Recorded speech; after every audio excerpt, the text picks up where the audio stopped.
Chemistry class 10 बाप 5 सबक 13 मुख्तसर सवाल शॉर्ट क्वेश्चंस आवां केमिस्ट्री उस्ताद नचीला चन्ना आवां के सिंध ऑनलाइन स्कूल में भली कार असांजे अॼोके लेक्चर जा मौजू आहिनि मुख्तसर सवाल शॉर्ट क्वेश्चंस।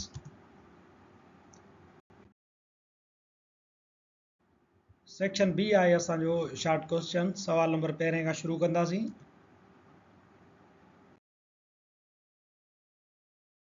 सवाल नंबर 1 आहे enlist major air pollutants and their sources. मुख्य हवा जा पॉल्यूटेंट्स ऐं उन्हनि जा ज़रिया ॿुधायो। Primary and secondary pollutants are two types of major air pollutants. Primary ऐं सेकेंडरी पॉल्यूटेंट्स हवा जा मेजर एयर पॉल्यूटेंट्स आहिनि। The waste products produced by the burning fossil fuels and organic materials are referred to as primary pollutants. Fossil fuels खे साड़ण या नामियाती मुरकबनि खे साड़ण ऐं ॿारण सां जेकी पॉल्यूटेंट्स पैदा थियनि था तन खे असां प्राइमरी पॉल्यूटेंट्स सॾूं था। मिसाल जे तौर ते गाॾियुनि मंझि पेट्रोल वग़ैरह सड़ंदो आहे, फॉसिल फ्यूल आहे, या तव्हां घर में सुई गैस ॿारियो था, उहा असांजी हिकिड़ी ऑर्गेनिक मटीरियल आहे। ईअं ॿिया बि जेके जानदार वग़ैरह सड़नि ॻरनि था उन्हनि मंझां जेकी पॉल्यूटेंट्स पैदा थी हवा में शामिल थियनि था तन खे असां प्राइमरी पॉल्यूटेंट्स सॾूं था। Secondary pollutants are those pollutants which are produced from the reactions of primary pollutants. ऐं वरी सेकेंडरी पॉल्यूटेंट्स उहे हूंदा आहिनि जेकी प्राइमरी पॉल्यूटेंट्स जे रिएक्शन्स सबबु पैदा थींदा आहिनि। मिसाल जे तौर ते प्राइमरी पॉल्यूटेंट आहे कार्बन डाइऑक्साइड। तव्हां गैस ॿारी उन मां कार्बन डाइऑक्साइड पैदा थी त हिनखे चवंदासीं प्राइमरी पॉल्यूटेंट। ऐं कार्बन डाइऑक्साइड मथे वञी करे पाणी जा रिएक्शन करे हिकिड़ो ॿियो पॉल्यूटेंट ठाहियो जंहिंखे चवंदा कार्बोनिक एसिड। हाणे इहो जेको कार्बोनिक एसिड आहे उहो सेकेंडरी पॉल्यूटेंट आहे। हाणे जीअं त सेकेंडरी पॉल्यूटेंट्स प्राइमरी पॉल्यूटेंट्स मां पैदा थियनि था, तंहिंजे करे असां प्राइमरी पॉल्यूटेंट्स ऐं उन्हनि जे सोर्सिस जी ॻाल्हि कयूं। प्राइमरी पॉल्यूटेंट्स में कार्बन मोनोऑक्साइड या कार्बन डाइऑक्साइड पिणु शामिल आहिनि। कार्बन मोनोऑक्साइड असांखे गाॾियुनि, बाहि, सनअती बेकार शयुनि मां पैदा थी करे मिलंदी आहे। emissions from automobiles, fires and industrial operations are main sources of carbon oxides. ॿियो पॉल्यूटेंट आहे नाइट्रोजन ऑक्साइड्स। उन में नाइट्रोजन मोनोऑक्साइड ऐं नाइट्रोजन डाइऑक्साइड अची वञे थो। नाइट्रोजन ऑक्साइड्स गाॾियुनि, बिजलीअ जी सरगर्मियुनि मां, सनअती बेकार शयुनि मंझां पैदा थींदी आहे।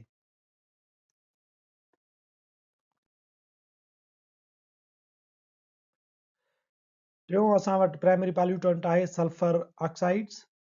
उन में सल्फर जो डाइऑक्साइड पिणु अची वञे थो। सल्फर डाइऑक्साइड जेकी बिजलीअ जूं सनअतूं थियनि थियूं, पावर स्टेशन्स थियनि थियूं, उतां पैदा थींदो आहे। फॉसल फ्यूल बर्निंग मंझां पैदा थींदो आहे ऐं सनअती बेकार शयूं जेके ॿरनि थियूं सड़नि थियूं उन्हनि मंझां पिणु सल्फर ऑक्साइड पैदा थियनि था। कोल जेको ॿरे थो ख़ासि तौर ते जंहिंमें अंदरि सल्फर जो मक़दार मौजूदु हूंदो आहे, जिन मंझि बिट्यूमिनस वग़ैरह जहिड़ा कोल अची वञनि था उन्हनि में सल्फर जो काफ़ी मक़दार मौजूदु हूंदो आहे। जॾहिं उनखे साड़ियो वेंदो आहे त उन मंझां पिणु सल्फर जा ऑक्साइड्स पैदा थींदा आहिनि। ऐं ओज़ोन आहे O3। ओज़ोन जो लेयर जेकॾहिं सेकेंडरी जेको असांजो लेयर आहे एटमॉस्फेयर जो, उन खां अॻु पहिरें लेयर में जेकॾहिं ठहे थो त उनखे असां प्राइमरी पॉल्यूटेंट सॾींदा आहियूं। उहो पिणु नाइट्रोजन ऑक्साइड्स ऐं वोलेटाइल कार्बन्स जे रिएक्शन्स मां ठहंदो आहे। इहे नाइट्रोजन ऑक्साइड्स या वोलेटाइल जेके कार्बन्स आहिनि उहे गाॾियुनि जे धुएं मां पैदा थींदा आहिनि या सनअती बेकार शयुनि मां, बिजलीअ जी सरगर्मियुनि वग़ैरह मां पैदा थींदा आहिनि ऐं उन्हनि जे रिएक्शन्स मां वरी पोइ मथे ओज़ोन लेयर ठहंदो आहे। सवाल नंबर 2 आहे describe the effects of some air pollutants on human health. इंसानी सिहत ते कुझु एयर पॉल्यूटेंट्स जा असर बयानु कयो। एयर पॉल्यूटेंट्स आहिनि असां वटि प्राइमरी ऐं उन्हनि जा इंसानी सिहत ते असर आहिनि। मिसाल जे तौर ते कार्बन ऑक्साइड्स जी ॻाल्हि कयूं ऐं उन जा इंसानी सिहत ते पवंदड़ असर ॾिसूं त उन्हनि जा असर कहिड़ा कहिड़ा पवनि था।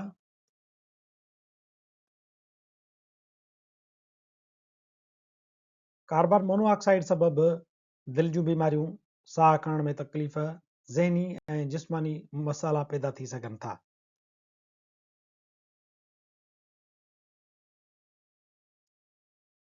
सल्फर डाइऑक्साइड आहे असां वटि। सल्फर डाइऑक्साइड तेज़ाबी मींहुं हिन सबबु थींदो आहे।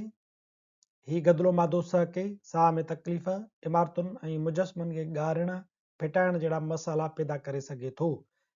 ही जेके मसाला थियनि था उहे ख़ासि तौर ते वरी तेज़ाबी मींहं जे करे थींदा आहिनि ऐं एसिड रेन जेको आहे उहो सल्फर डाइऑक्साइड जे करे ई ठहंदो आहे। इहो सल्फर डाइऑक्साइड पाणी सां रिएक्शन करे सल्फ्यूरिक एसिड ठाहींदो आहे हवा में। इहो सल्फ्यूरिक एसिड हवा में मौजूदु हूंदो आहे ऐं मींहं सां गॾु जॾहिं हेठि पवंदो आहे त तेज़ाबी मींहं जी सूरत में पवंदो आहे। उन सबबु सहको साह में तकलीफ़, इमारतुनि या मुजस्मनि जो ॻरण ऐं उन्हनि जो फिटण जहिड़ा मसइला पैदा थींदा आहिनि।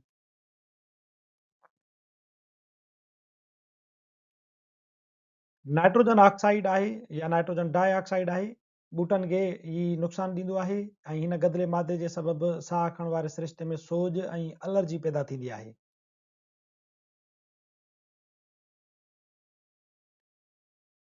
ओज़ोन लेयर ॿूटनि खे साह खणण में रोक पैदा कंदो आहे, ॿूटनि जे मुदाफ़ियाती निज़ाम खे कमज़ोर कंदो आहे ऐं हिन गदिले मादे सबबि फिफड़नि ऐं साह जी नालीअ में एलर्जी पैदा थी सघे थी। सवाल नंबर 3 आहे, व्हाट इज़ द काज़ ऑफ एसिड रेन? तेज़ाबी मींहं जो सबबु छा आहे? तेज़ाबी मींहं जो सबबु हीअ आहे त burning of fossil fuels produces oxides of sulphur and nitrogen in air. असीं जॾहिं फॉसिल फ्यूल्स ॿारींदा आहियूं, साड़ींदा आहियूं, त उन मां छा थींदो आहे, सल्फर डाइऑक्साइड ऐं नाइट्रोजन ऑक्साइड्स ठहंदा आहिनि। गाॾियुनि मां धुओं निकितो, फैक्ट्रियुनि मां धुओं निकितो, त उन्हनि मां नाइट्रोजन ऑक्साइड सल्फर डाइऑक्साइड ठहंदा ऐं वञी करे उहे हवा में शामिल थींदा। Rain water convert sulphur dioxide into sulphuric acid and nitrogen oxides to nitrous acid and nitric acid.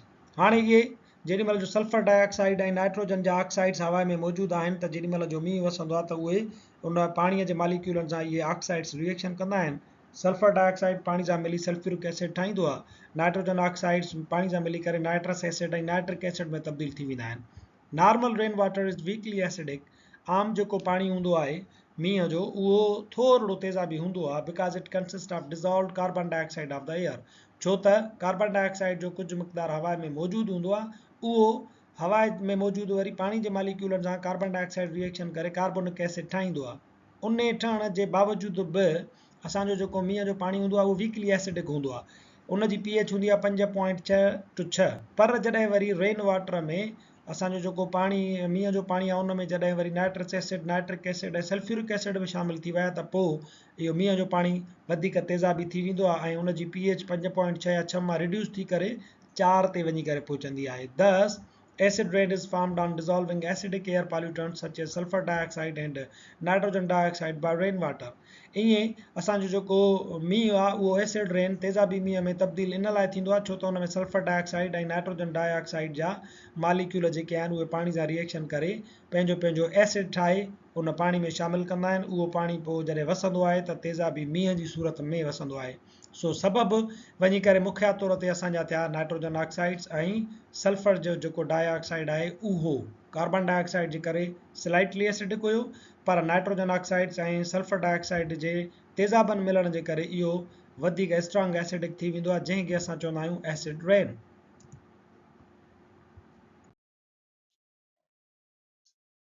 Normal rainwater is weakly acidic because it consists of dissolved carbon dioxide of the air। Normal जेको मींहुं वसंदो आहे उहो पिणु थोरो हल्को तेज़ाबी हूंदो आहे, छो त उन में हवा वारी ॻरियल कार्बन डाइऑक्साइड मौजूदु हूंदी आहे। It's pH is about 5.6 to 6। उन जी pH तव्हां ॾिसो त 5.6 या 6 ताईं हूंदी आहे।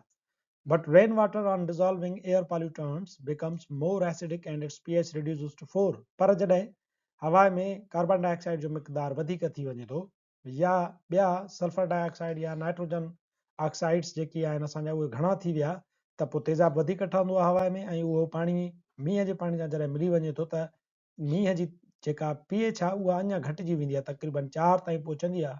अहिड़े मींहं खे असां चवंदा acid rain. Thus, acid rain is formed on dissolving acidic air pollutants such as sulfur dioxide and nitrogen dioxide by rainwater। इन तरीक़े सां जेकी एसिडिक एयर पॉल्यूटेंट्स आहिनि उहे हवा में जॾहिं वधीक ॻरनि था त असांजो मींहुं जेको आहे उहो तेज़ाबी थी वेंदो आहे ऐं उहे एयर पॉल्यूटेंट्स सल्फर डाइऑक्साइड ऐं नाइट्रोजन डाइऑक्साइड जहिड़ा पॉल्यूटेंट्स आहिनि। Justify that greenhouse effect leads to global warming। साबित कयो त green house effect global warming पैदा कंदो आहे। Increased carbon dioxide concentration works as greenhouse gas। Carbon dioxide जो वधियल मिक़दार ग्रीन हाउस गिलास वांगुरु कमु कंदो आहे। It allows the UV radiation to reach Earth's surface but doesn't allow IR radiations to go back in upper atmosphere through it। Carbon dioxide जी जेकॾहिं normal मिक़दार आहे, कंसंट्रेशन मौजूदु आहे, त उन मां यूवी रेडिएशन्स पास करे ईंदा आहिनि ऐं वरी इंफ्रारेड रेडिएशन्स जेकी धरती मां ख़ारिज थींदा आहिनि उन्हनि खे पिणु ॿाहिरि आउटर एटमॉस्फेयर जे हिसनि में छॾींदो आहे। ईअं उहो घणी वधीक गर्मी काज़ नाहे कराईंदो, पर जॾहिं उन जी कंसंट्रेशन वधीक थी वई त पोइ कार्बन डाइऑक्साइड यूवी रेडिएशंस खे त पास कराईंदो, पर जेके ज़मीन मंझां इंफ्रारेड रेडिएशंस ॿाहिरि निकिरंदा आहिनि उन्हनि खे वापसि वरी ज़मीन ॾांहुं मोकिले छॾींदो आहे. It traps some of the infrared radiations emitted by the earth. Carbon dioxide जी वधियल जेका कंसंट्रेशन आहे उहा कुझु इंफ्रारेड रेडिएशंस खे साॻियो ई ज़मीन जे चौधारी फासाए रखंदी आहे. These radiations trap heat. ये जेके रेडिएशंस वापसि मोटिया ये पाण सां गॾु गर्मीअ खे फासाए रखंदा. Prevent cooling period at night and this causes surface average temperature rise. This is also called as global warming. हाणे इहे जेकी शुआ आहिनि उहे पंहिंजो पाण सां गॾु गर्मीअ खे हिते फासाए रखंदा ऐं राति जे वक़्तु जेका थोरी घणी थधि थींदी उनखे पिणु प्रिवेंट कंदा आहिनि. ईअं करण सां छा थींदो आहे त आहिस्ते आहिस्ते धरती जो गोलो गरम थींदो वेंदो आहे. सरासरी गर्मी पद धरती जो वधणु लॻंदो आहे ऐं इन सूरत हाल खे असीं ग्लोबल वार्मिंग चऊं था. सो इहो इन मां साबित थिए थो त ग्रीन हाउस जेकी गैसिस आहिनि या ग्रीन हाउस जेको इफेक्ट आहे उहो ग्लोबल वार्मिंग पैदा कंदो आहे. सवाल नंबर 5 आहे list down the layers of atmosphere. असांजे वायुमंडल जे तहनि जा नाला जेके आहिनि उहे तव्हां लिखो. Earth's atmosphere is divided into different layers depending upon the temperature and concentration. धरतीअ जो जेको वायुमंडल आहे असां उनखे उन जी घाटाईअ ऐं गर्मी पद जे बुनियाद ते मुख़्तलिफ़ तहनि में विरायो आहे. Here are their names. उन्हनि जा नाला इहे आहिनि. नंबर पहिरियों अथव आहे ट्रोपोस्फेयर, ॿियो अथव आहे स्ट्रेटोस्फेयर, टियों आहे मीज़ोस्फेयर, चोथों आहे थर्मोस्फेयर ऐं आख़िरी अथव आहे ॿाहिरियों एक्ज़ोस्फेयर. ही उन्हनि जा नाला आहिनि.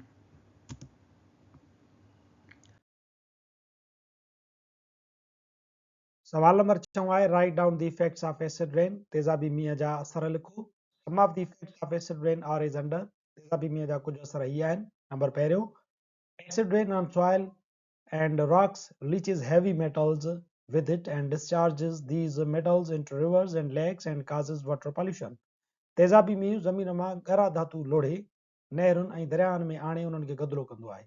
मिसाल जे तौर ते एल्यूमिनियम या असांजो लेड आहे, शीओ आहे, उहे असांजा हेवी मेटल सॾजनि था. इहे पथरनि में मौजूदु हूंदा आहिनि, ज़मीन में मौजूदु हूंदा आहिनि. तेज़ाबी मींहुं जीअं जो मथां पवंदो त इन्हनि खे पाण सां गॾु लोढ़े ईंदो आहे ऐं नहरुनि दरियाहनि में अची करे उन्हनि खे विझंदो आहे. ईअं उहो पाणीअ जी गदलाहण पैदा करे थो. नंबर ॿियों इफेक्ट इहा त acid rain attacks the calcium carbonate present in the marble and the limestone of buildings and monuments. Thus, these buildings are getting dull and eroded day by day. मुजस्मन ऐं इमारतुनि में मौजूदु कैल्शियम कार्बोनेट सां तेज़ाबी मींहुं reaction कंदो आहे ऐं इमारतुनि मुजस्मन खे फिटाए ऐं ॻारे छॾे थो. टियों इफेक्ट इहा आहे त acid rain increases the acidity of the soil. ज़मीन जी तेज़ाबियत खे पिणु तेज़ाबी मींहुं वधाईंदो आहे. Many crops and plants cannot grow properly in such soil. अहिड़ी तेज़ाबी ज़मीन में खोड़ सारा फ़सुल ऐं ॿूटा वाध विझ न आहिनि करे सघंदा. It also increases the toxic metals in the soil that poison the vegetation. तेज़ाबी मींहुं असांजे टॉक्सिक मेटल्स जो मिक़दार ज़मीन में वधाईंदो आहे ऐं उहो सब्ज़ियुनि या फ़सुलनि वग़ैरह खे पिणु ज़हरीलो बणाए थो. Even all trees are affected. तोड़े जो जेकी वॾा वण थियनि था उहे पिणु तेज़ाबी मींहं जे करे जेका ज़मीन में तेज़ाबियत पैदा थिए थी उन खां मुतासिर थींदा आहिनि. उन्हनि जी वाध विझ पिणु मुतासिर थींदी आहे.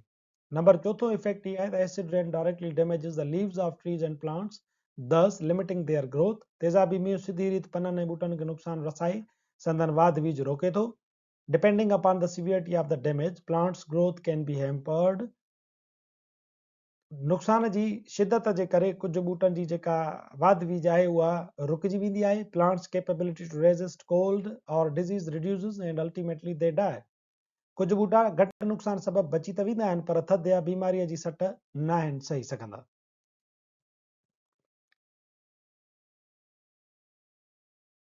सवाल नंबर 7 आहे justify that change in altitude change the temperature of atmosphere. साबित कयो त वायुमंडल में ऊचाईअ सां गर्मी पद बदिलजे थो. When warm air rises, it expands with altitude due to the decrease in pressure. गरम हवा जे मथे वञण सां छा थींदो आहे त उहा प्रेशर खां आज़ादु थी वेंदी आहे ऐं उहा फैलजंदी आहे. The expansion of the air requires energy. हवा जॾहिं फैलजंदी आहे त उनखे तवानाई जी ज़रूरत पवंदी आहे, which is drawn from the heat and that the air is carrying with it. हाणे उहो जेको हवा फैलजे थी उनखे खपे थी तवानाई. उहा तवानाई केॾांहुं ईंदी? उहा तवानाई हवा में मौजूदु जेका गर्मी आहे उन मंझां उहा खणी वठंदी आहे.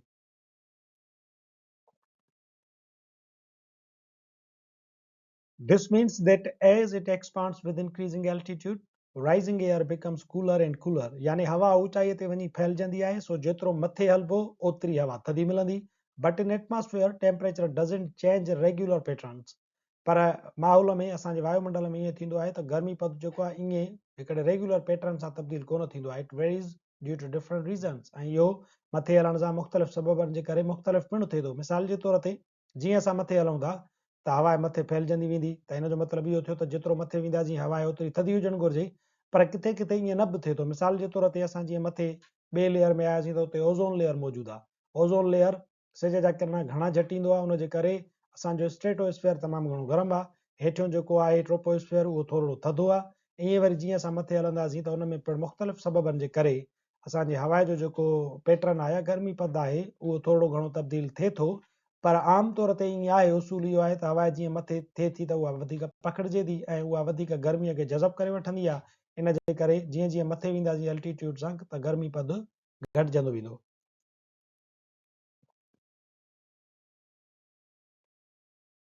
सवाल नंबर 8 आहे, what are primary and secondary air pollutants? बुनियादी ऐं सानवी गदलाइण वारा मादा छा आहिनि? Primary and secondary pollutants are two types of major air pollutants. Primary ऐं सेकेंडरी पॉल्यूटेंट्स हवा जा मेजर एयर पॉल्यूटेंट्स आहिनि. The waste products produced by the burning fossil fuels and organic materials are referred to as primary pollutants. तव्हां जॾहिं fossil fuel साड़ियो था या organic मादा साड़ियो था, ॿारियो था, उन्हनि मंझां जेके पॉल्यूटेंट्स पैदा थियनि था, जेकी बेकार मादा पैदा थियनि था, तिन खे प्राइमरी एयर पॉल्यूटेंट चइबो आहे.